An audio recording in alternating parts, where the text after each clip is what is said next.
Hello and welcome to another Thursday live stream here on Viking.TV with me, Anne Diamond. Now, as you know, I'm only just recently back from a wonderful Caribbean holiday that I've just enjoyed on the Viking Sea. It was splendid. So rather like the trivia questions we get asked on board every day for fun, let me ask you a few, though these are a bit harder than the ones we got every day. So look at this incredible picture and try and tell me what it is. It's very rare, but my guest has seen it, or at least I know that Viking guests have already seen it for themselves. So that's one. Number two, what about this? Yeah, what a face. But if you've recently sailed on Viking's new expedition ship, the Octantis, and last week I met several people who have already, you may too have seen something like this. And then, this is an amazing creature. Take a look at this, see if you can identify it.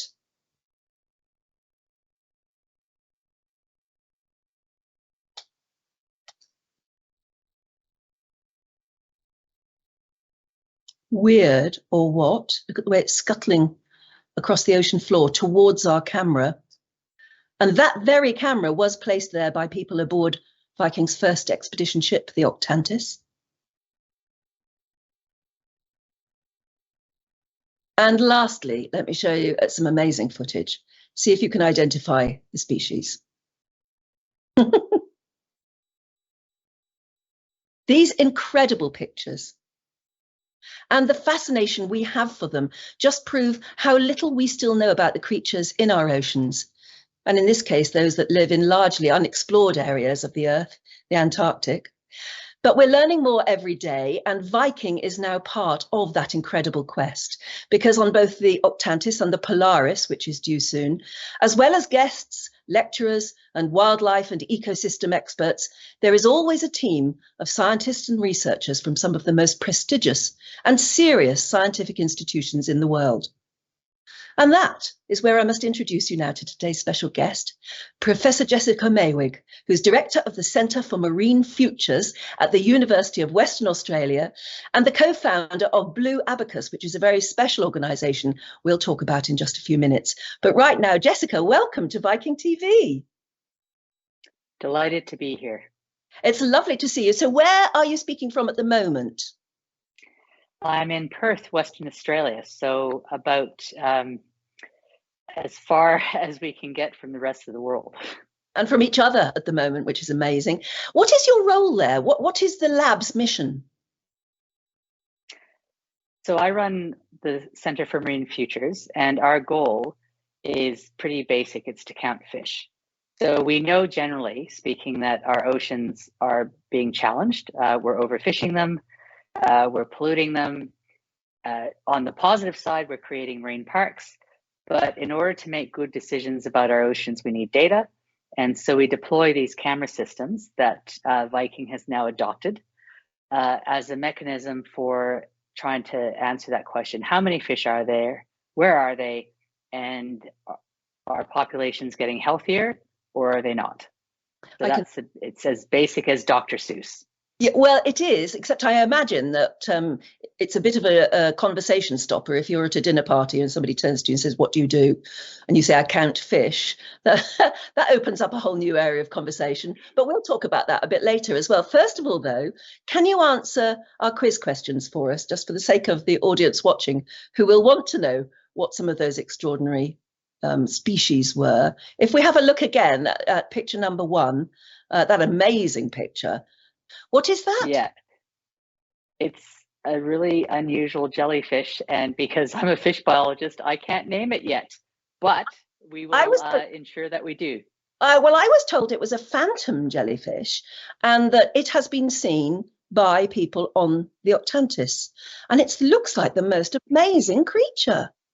So we've seen what stunned me, what stunned me about the photograph is that its tentacles basically look like big strands of kelp.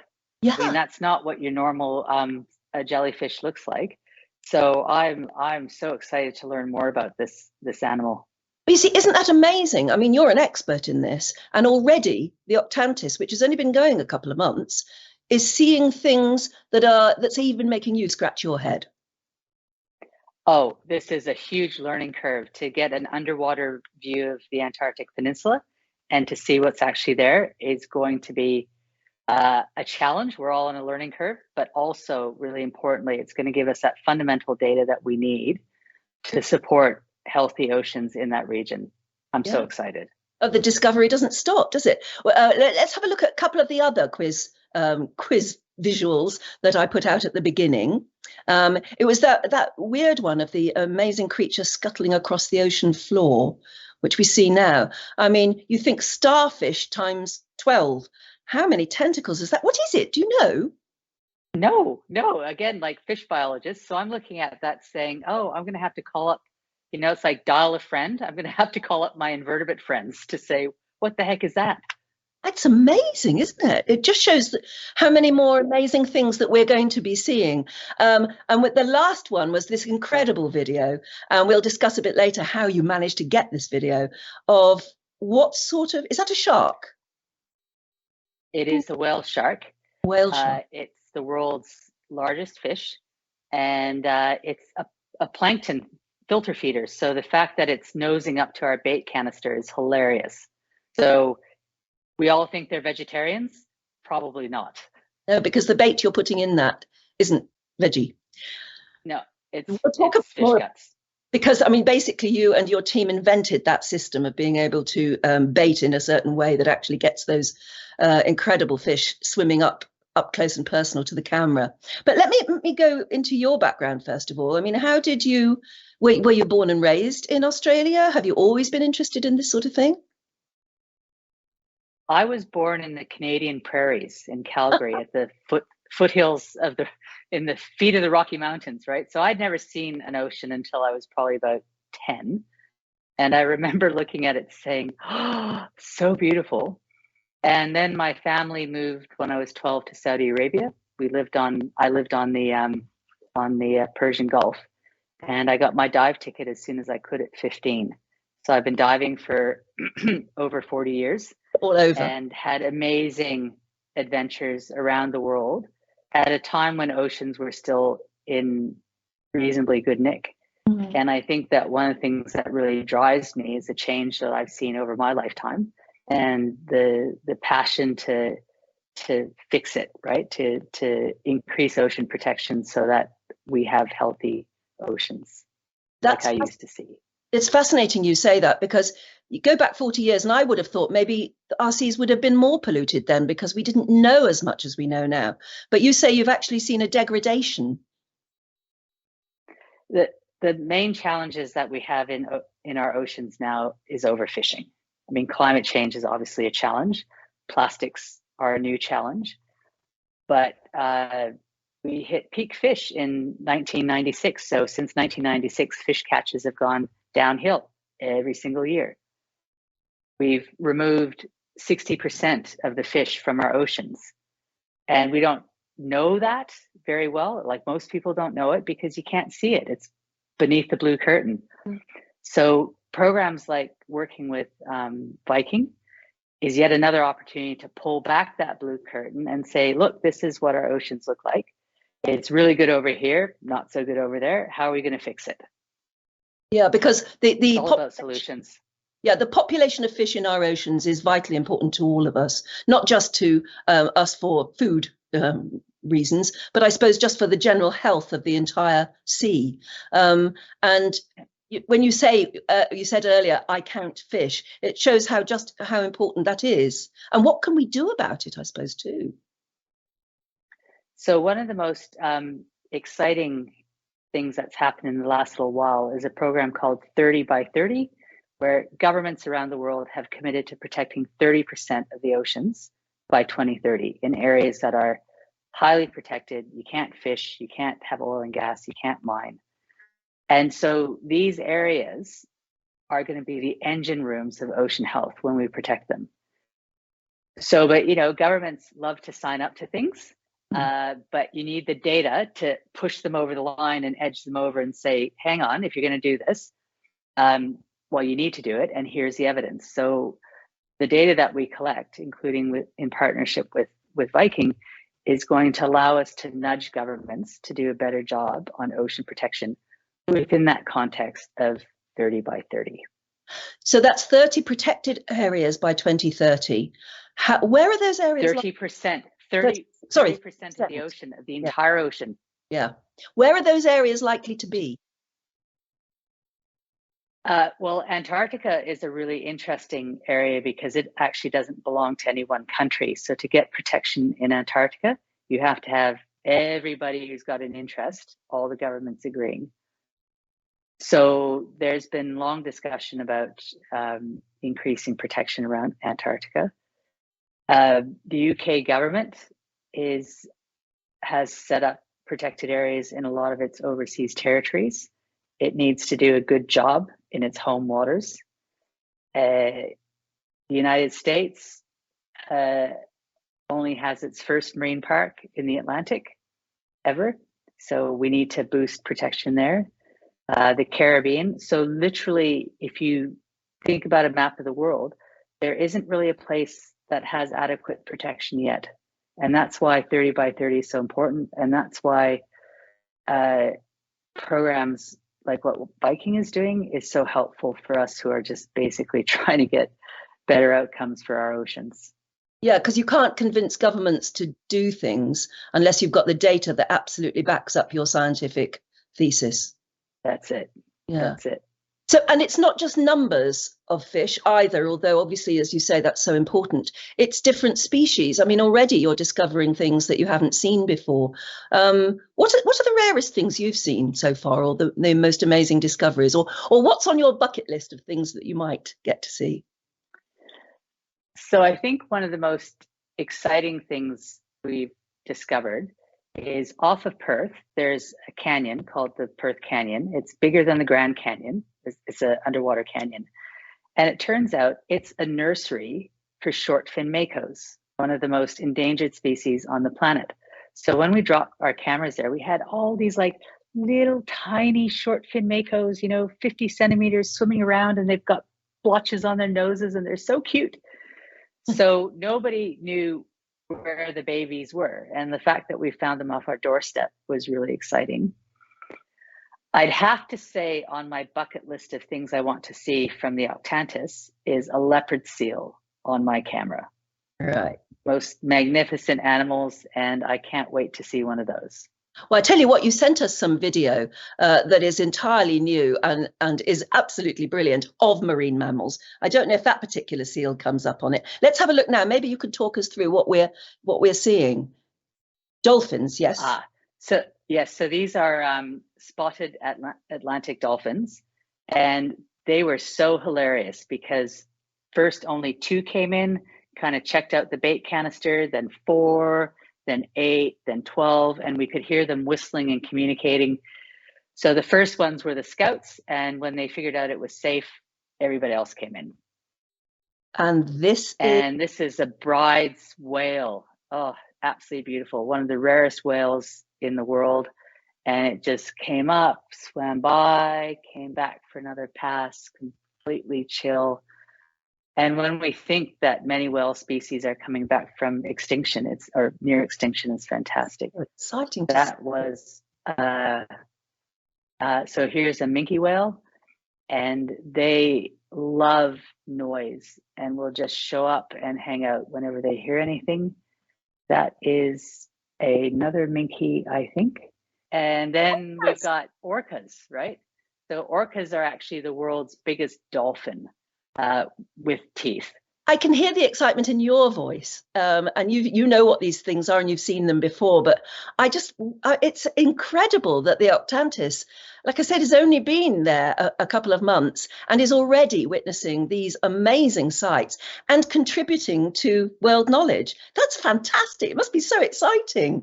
It is. And, with Octantis, they're going to be working closely with the British Antarctic Survey, who are also collecting data down there. And so the fact that we're seeing the research and the data that's collected by your citizen scientists being shared with government and combining to make sure that we protect these special places is just, it's a dream come true.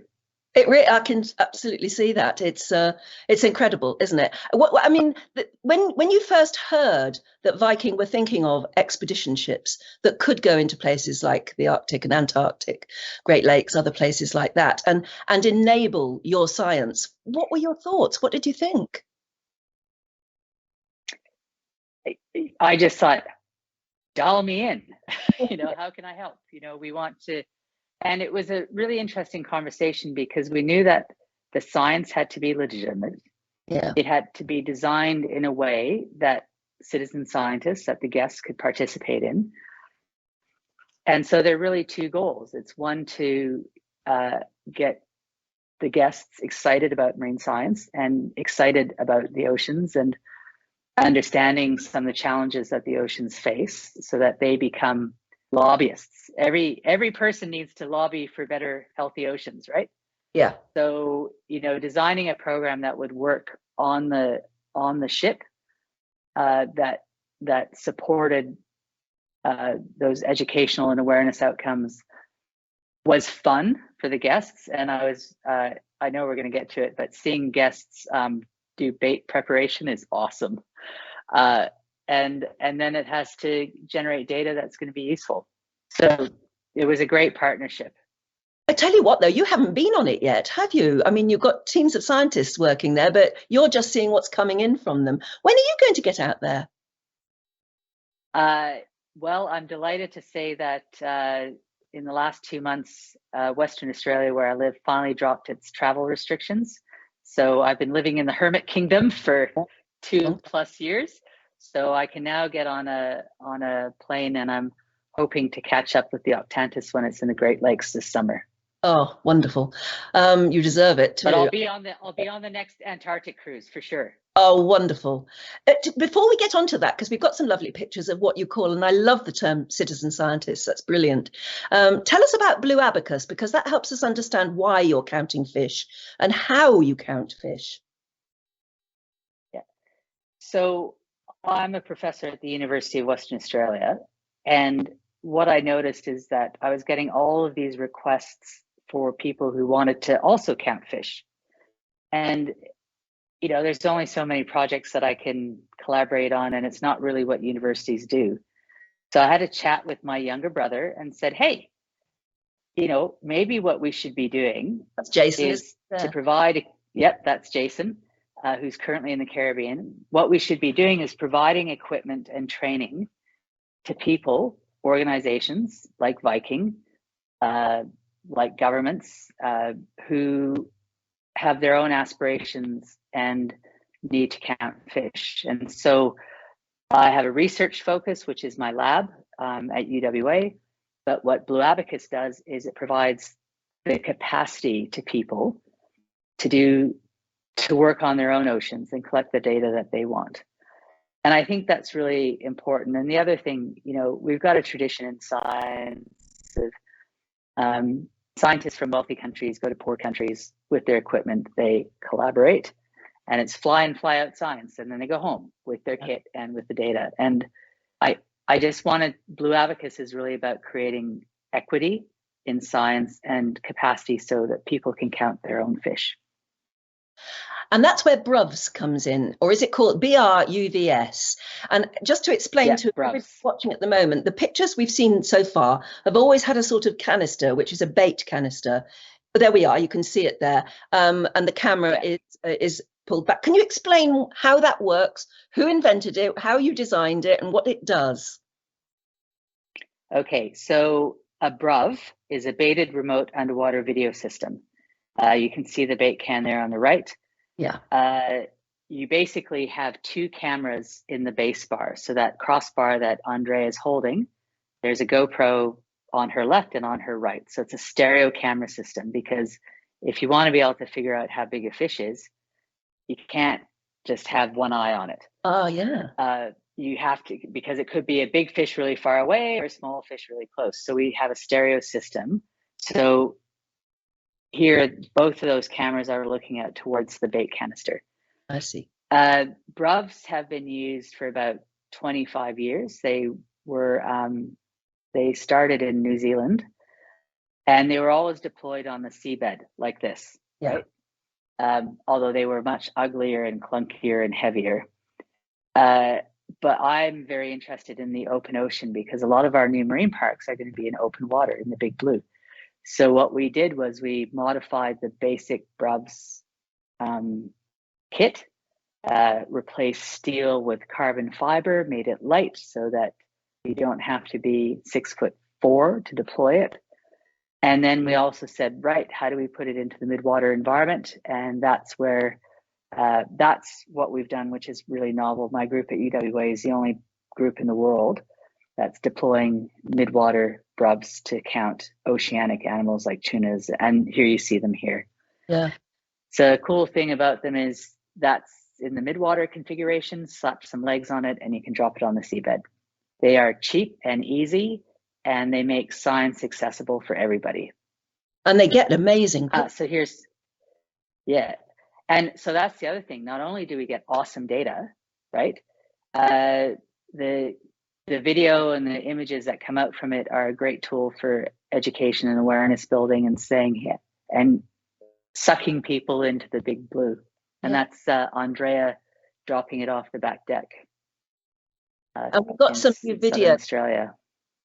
Oh, yeah. You can see it going down there. Yeah. We got some new video. You said this, I think, only last night, which just shows the quality, the very high quality of the footage you're getting, let alone the way you guys, you scientists guys actually interpret the what you're seeing. But from our point of view, it's just so fantastic to be able to watch underwater footage like this. Yeah. So, and here, so we do we do three things. First of all, we identify the species, then we count them individually. So that frame had 63 of those guys on it, and then we also measure them because size matters. Yeah. So depending on the size of an animal, you know whether it's reproductively active or not. But we've also seen other really crazy behaviors, like tunas, for instance, scratching themselves on sharks to get rid of their parasite loads. So we're also learning about how these animals interact in the Big Blue. And yes, every single one of those fish would have been counted by my goodness. Yeah, they put a dot on every single one. Yeah. And we focus on the maximum number in one frame because you don't want to keep counting them when they swim in and out.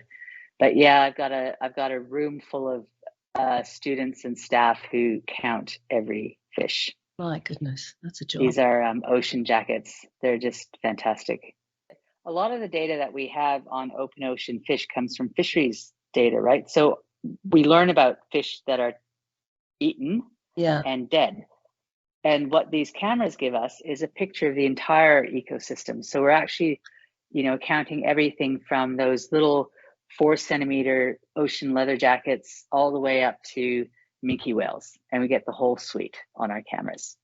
We got some more video, I think, of billfish, and if we have a look at that. But again, ooh, yes, wow. I know, and wouldn't you rather see a fish like that swimming around than on the end of a hook? Yes, much. Just asking. But again, these are really important predators in our oceans. They're important to ocean function. They don't do that well when you throw them off the hook, and we drop enough cameras that we're able to build up a picture of where these animals are, how many there are, what species of billfish, and how big they are. So that's going to help us again identify conservation priorities. And look at that one, sailfish, just with that beautiful massive sail. I can only imagine when these pictures come in how excited everybody on board at Octantis, let alone you when you get the pictures back in Australia, how exciting it must be to see that is your science actually being seen for real, isn't it? And I know we're used to very glossy documentaries. That's the way most of us see this sort of wildlife. But this is telling you a deeper story than that, isn't it? It is. Whilst I aspire to be the next David Attenborough, I don't quite have the voice.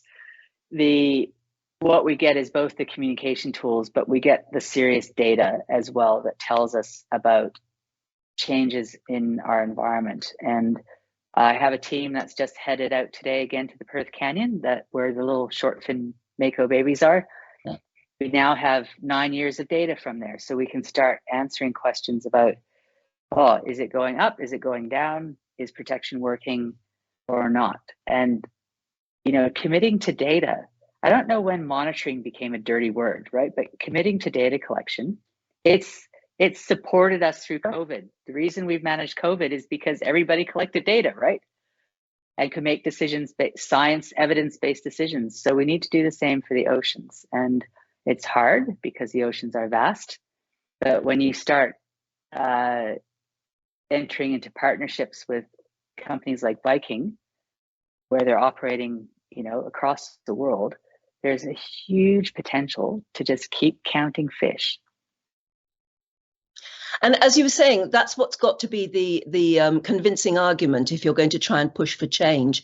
But the more, I mean, politicians are like the rest of us in a way. They're going to be much more easily persuaded by wonderful pictures and astonishing stories, which you are able to provide. But also, as you said, exciting a new generation of young people coming into your science, and also citizen scientists.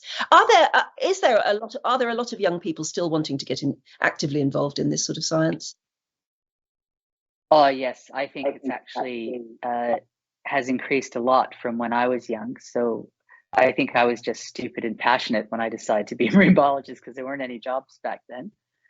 But now there's lots of pathways for people who care about oceans and do science in oceans, whether they end up working for government, for industry, or for the NGO conservation organizations, or even in universities. So I end up, I mean, my inbox gets requests for PhD places and jobs every Good. day. Glad to hear. And it's wonderful to see that. Yeah, and it's wonderful to see that passion and commitment. So no, it's a growth area. And the other area that's really changed is in citizen science, where technology is helping grab the interest of individuals and to transform what they do into impact. So it used to be that you might go and count birds or whatever in your local forest, but what do you do with that data? But through technology, we're seeing all of these citizen science programs that have grown up where people upload their data and it goes into a shared big thing, and they're really making a difference in our understanding of our world.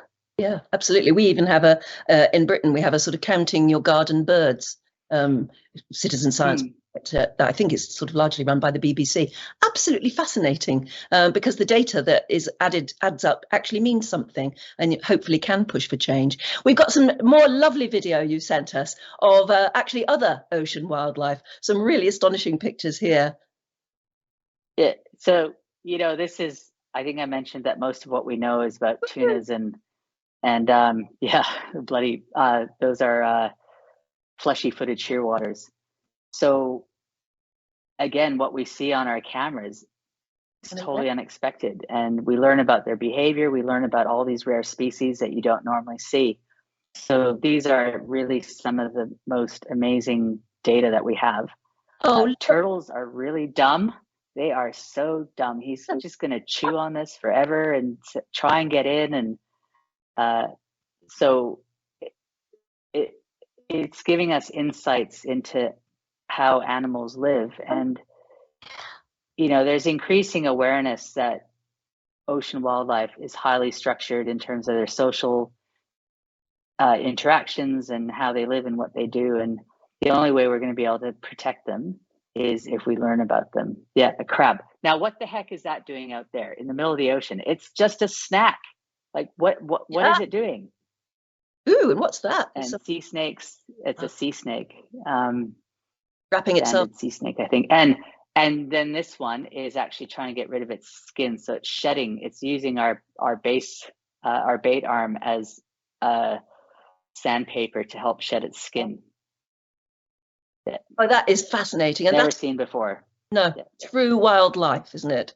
Knocked out. You must be knocked out. I can't get over how exciting this is because can you give Sir Attenborough a call? Oh yeah, I'll give him a call. Yes, yeah. He must be seeing things like this himself. And like I said, I know we're used to very, very glossy documentaries that take years and years to shoot. But this sort of seems even more real, without insulting them, because this is what's going on all the time, and you're able to actually just have a glimpse of it, but make some real data from it, understand what you're seeing. We got some more video. I'm flooding us with video at the moment because it was so lovely to get this. I think this is sharks, maybe, and whales too. Sharks, my favorites. So really? This is totally understood. A little short fin mako. This is one of the ones at Perth Canyon. It's a black tip, I think, oceanic black tips. So, sharks school, and we should have schools of sharks, but because we've so heavily fished them, and this is one of the most endangered species of sharks in the world, the oceanic white tip, and there's less than 2% left of their numbers. Those are silkies. So it's really, sharks have been around for 400 million years in our oceans, and it's only when humans arrived that their numbers have plummeted. And they're so incredibly important to yes, great hammerhead. They're so important to ocean health, as well as just being valuable in their own right. Silver tips. And, this is a highlights reel. This isn't what we see on every video. In fact, most of our videos are depressingly empty. Great white. And Australia's favorite shark. Not. But again, very low numbers. This is my favorite, the blue shark. They've got big puppy dog eyes. Again, one of the most heavily fished sharks, and he's missing part of his tail. So, like you said, though, that these are the highlights. Oh, good. This is good. Oh, wow. What's this? Oh, this is the one we saw earlier. Yeah, the still. Yeah. With those, I mean, the color of the water is fantastic, and those beautiful bright yellow little fish swimming past. Yeah, golden trevally. And as you were saying, he's meant called to golden, but really interested in the bait. So, as you said, those are the highlights, though. So a lot of it, as a lot of science, I suppose, is sitting in front of a screen with very little to count. Yep, we stare at a lot of blue water. I mean, naturally, open ocean wildlife is kind of patchy and rare anyway. It's not like being on a coral reef or something. But when you combine that with the fact that humans have done a really excellent job of emptying our oceans, it means that wildlife are even scarcer. Yeah. And you'll note that I keep referring to it as wildlife, right? So sharks, tunas, those are wildlife. I mean, we tend to think of them as food, but they're wild animals on the same level as lions, hippopotamuses, tigers. We need to recognize that these animals are actually wildlife. They're not just a product for us to use. Yeah. And even if we do concede that we have to eat some of them, then it's our responsibility to make sure they are healthy and there are enough of them to last for their own good and ours. That's it, exactly. Yeah. I've got another video, I think, which I'm not sure if this is one we've already seen, but it's called Balaenoptera bridii. I think that's just the short clip of the Brutus whale that we saw earlier, but he's having another pass. He's huge. But again, you say you've got the instruments that are all part of the BRUVs where you'll be able to measure him, see how healthy he is from that point of view. He isn't just a small thing, he's a big one. No. So that video is looking through the left camera. And when we combine that video with the same video on the right that was taken at the same time, that's how we can measure his or her length. We've also got another orca, but this might be a video we've already seen. I don't know. Have a quick look. Those are the two orcas that came flashing past. Yeah. I think those were all in the highlights clips. There's only so many highlights. Yeah, absolutely. But but it's encouraging what has already been recorded. So tell me about how, when you were first approached and the whole idea of the expedition ships and the way scientists would be working on board, but would be interacting with citizen scientists. How does that work? What sort of realistic work can the guests on board do? One of the ways we've designed our BRUVs is that it's not difficult. You know, if you can throw a fish trap over the back of the boat or go for a scuba dive, it's not that hard. Yeah. And it was very deliberately designed that way. So the opportunity for citizen scientists is that when they go out for, you know, a morning's activity from Octantis, they have a briefing before they go out on what BRUVs are, how they work, why they matter. Clearly are helping with bait preparation, which is another opportunity to talk about biology of fish and what fish are all about.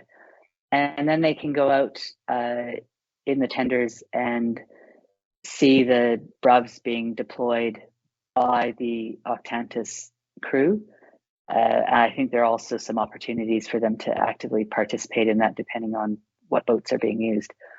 But effectively, they go out for a morning, they drop them in, they let them sit on the seabed for an hour, which we see here, and they can go and do other activities. Then they come back, they recover the BRUVs, and at that point, the cameras are taken back to the ship and the video is downloaded. And then there's another opportunity for, that's a good shot of them going over the back. Yeah. Beautiful. And again, I should say that the reason these things work on an expedition ship like Octantis is because they're lightweight and easy to use, right? If you had something that weighed 50 kilos, how would you deploy it from a boat like that? So again, they've been designed to support work in remote areas and in small boats and with people participating, and you don't have to be a rocket scientist to do that. And that's the great thing, isn't it? People can actually get involved without, you know, they may have come from all sorts of different backgrounds, I suppose, but they are committed enough to want to go to see the Arctic or Antarctic for themselves, but actually to get stuck in and feel they're doing something. It's brilliant. And also, I mean, because there's this wonderful, there we're seeing more pictures of exactly how that baited contraption there is. There, I can see something, there's a vague shadow of, I don't know, it looks like a shoal of fish or something swimming towards the camera. But I can't. Oh no, that's a siphonophore. It's another weird jellyfish kind of relative invertebrate, and they basically are like a string of pearls, and they float, kind of swimmish, move through the water. So that was a really cool picture. I didn't know they were down there. That was another like, oh my goodness. Yeah. So yeah, siphonophore. Yeah, we were looking at that last night, trying to figure out what it was. But you know, and some close-ups of pictures that have come up. But again, at the end of the day, I gather the scientists are quite happy to go into what they call the aula, I think, which is a big sort of theatre area on the Octantis, where the scientists can actually brief everybody about what they've been seeing and doing, and what the guests have been involved in as well. Yeah, there we go. Amazing thing about, and I think it lifts up so the day, and you just see learning, being reminded about some basic biology is super important, I think. And then when they actually see the videos of the data of what was done on that day and can look at what's beneath the blue curtain, you know, how fantastic is that? The blue curtain. And then the next steps are that all of those videos come to my group, and my team will then sit down and there's that C pen.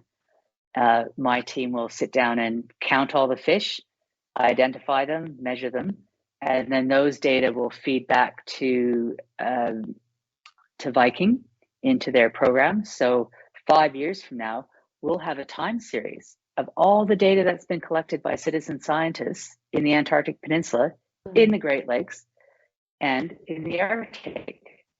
That's absolutely brilliant idea. It's a real step forward, isn't it? in garnering knowledge. When are you? We've got lots of questions from people saying, when are you going to be joining one of Viking's ships? Where will it be? You said you would go on the next Antarctic one, probably. Yeah, I'm hoping to get out on the next Antarctic one, which would be November, and I'm hoping to be able to join up in the Great Lakes in June, because I'll be finally, after 2.5 years, I'll be in North America for a wee bit of the northern summer. What has the Great Lakes got to say to you, do you think? I mean, why would you be interested in what's in the Great Lakes? I mean, that sounds like a really simplistic question. Obviously you are, but no. Can you explain to us why? Yeah, well, the Great Lakes are huge water bodies that are so important from a planet's perspective. They are heavily fished, both commercially and recreationally.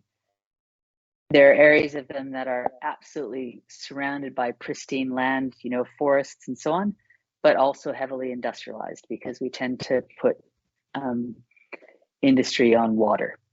So again, most of what we know about the Great Lakes comes from fishing data. Yeah. So to have independent data on those species that, again, goes across the spectrum of species is going to be a first. And I'm not aware of any major study on freshwater fish using BRUVs. So it's a fantastic opportunity. Yeah. Another question, which is more interesting to you, the Arctic or the Antarctic? Both. They're so different. They're so different as well, because, they've got completely different groups of species. And in fact, one of my colleagues is heading to the Canadian Arctic this summer, and he'll be deploying BRUVs, not where Viking goes, but in a different area. So no, look, I think, and given that climate change is such a challenge for our polar regions, understanding the fish, understanding the ecosystem, making sure that we do as best of a job as we can to protect it is critical in both places. And another question. Turtle. Oh, yeah. Oh, no, turtle. Yes. I haven't seen that one before. Yeah. Another question from somebody, and I suppose this is a bit obvious, that surely there is nowhere more fabulous for marine wildlife than Australia, where you are now. Well, I will admit that my decision to move here 20 years ago from Canada was for two reasons. One, that there's no snow where I am, and I hate snow. Yeah. And two, the amazing marine biodiversity. And there are commonalities. So on the south coast where I live, a lot of the species that are found here, fish, are found nowhere else in the world. Antarctica is the same. Species that are only found there. So yes, Australia is a wonderful place to be a marine biologist. My hunger, though, is to work on oceans globally. And that's, again, why we set up Blue Abacus, to create that capacity for people to do this work in their place and take care of their oceans. Since we're talking Australia at the moment, how healthy is the Great Barrier Reef now? $1 million question. You have to say not. Climate change has been a real challenge. The repeated bleaching events, and we're about to have a massive bleaching event here in Western Australia at our Inaugural Reef. So the fact that as a global community, we're failing to reduce carbon emissions is a problem for the Great Barrier Reef. Okay. What exactly is a bleaching event, and how can you predict one? So a bleaching event occurs when the small plants that live inside corals eject themselves basically from their coral home. The water gets too warm, they get cooked, and they say, right, we're out of here. And what you're left with is a coral and its animal tissues that's completely white, because it no longer has these beautiful small plants that give it the reds and the blues and the greens that we see on a healthy reef. So when that happens, if the water temperature stays really high, the plants never come back and the coral dies. So when we have high temperatures in the ocean, it increases the risk that the corals will end up bleached because their little partners have disappeared. And it used to happen like once 100 years, and now it's happening every year. And the coral reefs can never recover from that, right? So we're just having them so regularly. And that's really because we, as a global society, have not managed to keep global temperatures down. We're not addressing our carbon emissions, and Australia is particularly delinquent on that score. And, you know, it's hard to kind of imagine, like, we all say we care about the, you know, the Great Barrier Reef, but our government's not doing anything to protect it. Just shows, doesn't it, that there's so much more work for you to do, and very encouraging actually that, as you said earlier, there are so many young people wanting to get into your field at the moment. At least that grounds for hope. When you go on the Octantis, will you catch up with us after you've been there and tell us what it's like? And take lots of pictures. I know your team will. I will. Yeah, no, I will be so delighted to have a follow-up conversation. I'm sure I'm going to learn a crazy amount of stuff about the animals that are down there, and it just I admire the vision of Viking to want to do citizen science and to want to generate data that's going to make a difference, because of course we're going to take those data and harass the politicians and the leaders to say do more for oceans. Yeah, and I must say that the way Viking are doing it as well, in a responsible fashion, because if you're going to be an explorer, you need to be a responsible explorer now. We understand that, don't we? That we have that responsibility. But I met on my recent voyage, I met some citizen scientists who'd recently been on the Octantis and said it was the most fabulous experience. The feedback, what's the feedback you're getting from your scientists on board? The feedback, again, this is the first time we've tried using BRUVs, was that it was a favorite activity and people didn't even mind prepping bait. I know, I find that fishing, chopping up bits of fish, but they seem to enjoy it.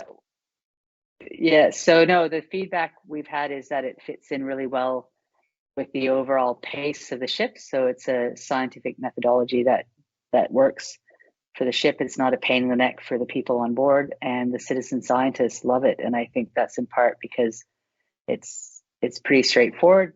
Again, you don't have to be a rocket scientist, and they can see what they've done at the end of the day with those beautiful videos. Yeah. But for your scientists as well, I know that they are working. This is their job. But at least to be able to relax on a luxury cruise ship in their downtime, that must be fun for them. You know what? I don't think they ever relax. They certainly enjoy the vessel, and it's nice not to be on a smelly fishing boat. But you know, they're working really hard to make sure that the data also gets collated and organized. So every video that gets taken has to be, you know, downloaded and backed up and all that kind of stuff. So they work hard, but it's probably not the worst job. Yeah, well, you'll know soon. It'll be great to talk to you then. In the meantime, thank you so much for talking to us today. And thank you for those fabulous videos. It's been such fun and so exciting to see what was a dream a few years ago come true. So thank you so much, Jessica, and keep up with the good work.